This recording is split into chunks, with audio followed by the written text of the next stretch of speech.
प्रथम आसते भारत को प्रथम आसते प्रथम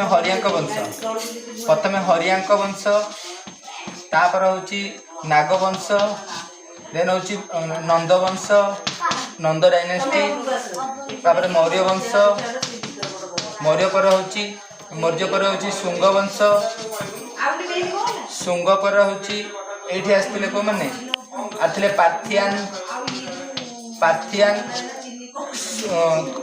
आसते कुषाण वंश तापर शक वंश तापर ये होती ये एलोरा गुप्त वंश ये राष्ट्रकूट आसते राष्ट्रकूट तापर हूँ राष्ट्रकूट पर आसते किए राष्ट्रकूट वंश आसते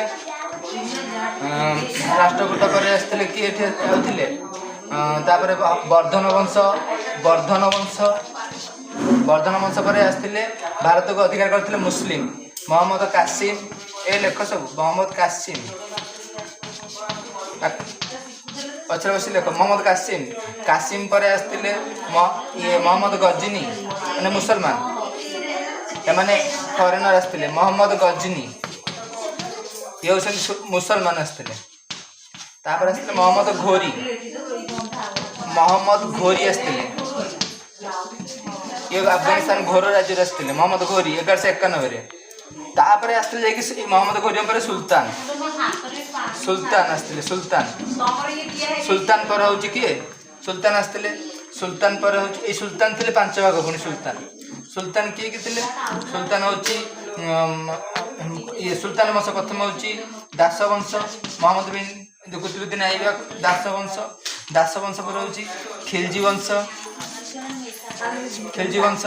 दास वंश हूँ 1100 जो 1206 रु 1290 खिलजी वंश 90 रु 1320 खिलजी वंश पर हूँ तुगलक वंश पर हूँ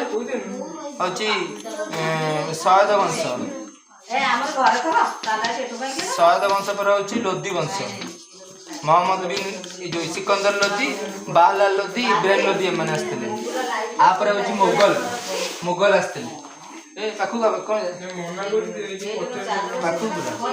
मुगल वंश पूरा पाखक मुगल वंशर बाबर हुमायूं अकबर जहांगीर पर हूँ किए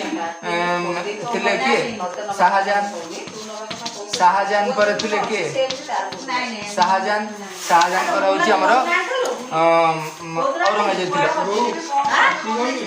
औरंगजेब थे शाहजहां पर थे औरंगजेब ये सब राजा थे आपर मुसलमान मान सब आपर थे यहाँ हूँ मुगल वंश राजा थे तापर आसला किए पटे आउरी वंश अच्छा गोटे चोर यहाँ जो उत्तर भारत दक्षिण भारत को मानते दक्षिण भारत थे पांड्यर राजधानी हूँ कांचीपुरम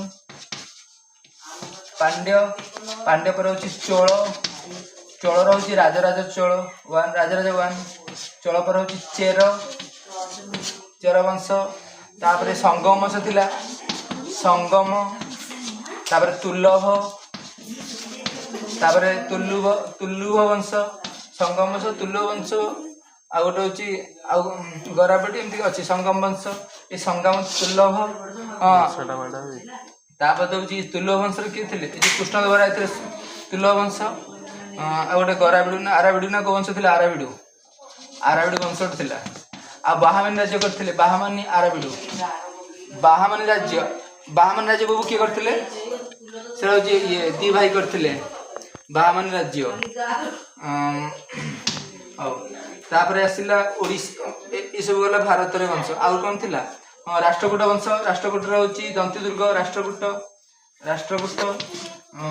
वर्धन वंश हाँ तापर सातकर्णी वर्धन वंश गला हाँ तापर ये सेटा हूँ कौन गौतमपुत्र सातकर्णी शक वंश राजा हूँ कनिष्क शक वंश हूँ कनिष्क दीटा थे शक वंश हूँ कनिष्क आमर जो एने कौ मसीहा चलती एने चलती कौ मसीहा ଏଇନା ଆମର ଚାଲିଛି 2000 ମସିହା କିନ୍ତୁ ଓଡ଼ିଶାର ହେଉଛି 1942 ନା 52 ମସିହା ମାନେ ଖ୍ରୀଷ୍ଟାବ୍ଦ 78 ଆରମ୍ଭ ହେଇଥିଲା ମାନେ ଓଡ଼ିଶାର ଏଇ ଶକ ବଂଶ।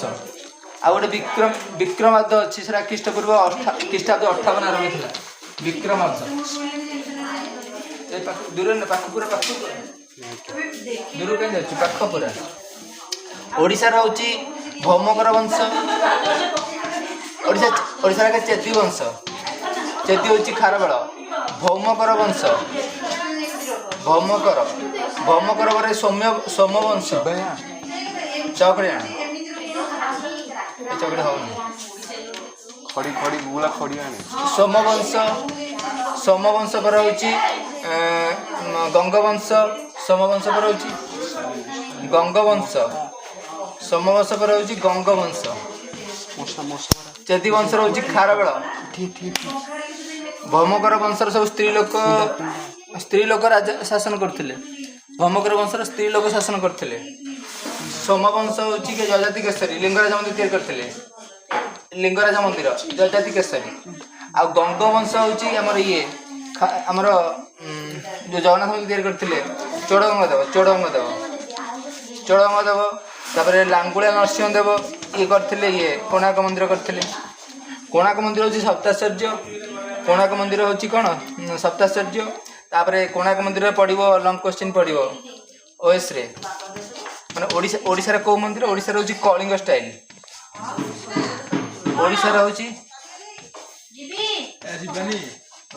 ଓଡ଼ିଶାର କଳିଙ୍ଗ ଷ୍ଟାଇଲ ହେଇଥିଲା।